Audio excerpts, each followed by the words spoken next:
It's always sort of like put my hairs on, like giving me this sort of weird vibe, because you have on one hand like non-nation state currency, and then you have these nation states that are like adopting it. It's like, oh, everything that I thought about or that I said before, it's gonna get thrown under the bus because this president is like savagely accumulating Bitcoin or just like talking about it in a positive light. And so, yeah, that's all I care about at the end of the day.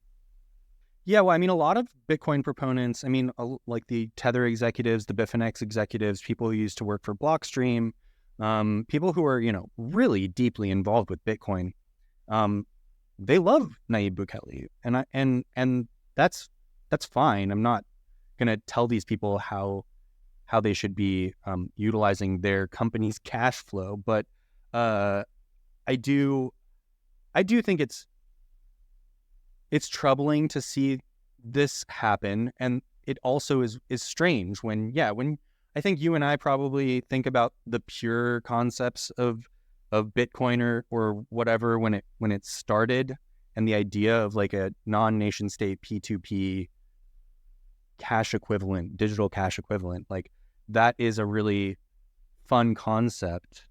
And when you have authoritarians going like, oh, we're going to start accumulating this now, and then people who, I won't even name names, but they will say like, this is the end goal, really. Like the first nations to start accumulating Bitcoin are going to be the most successful nations. And it's like, that It's all doesn't game sound like theory, a man. good, Think of the game yeah, theory. yeah. And but that's not even a good, is that why would that be the end game for what proponents of Bitcoin want, especially when you and I were talking, and I, like we're talking about libertarians. Why do you want Nayib Bukele, a clear authoritarian statist, to accumulate Bitcoin?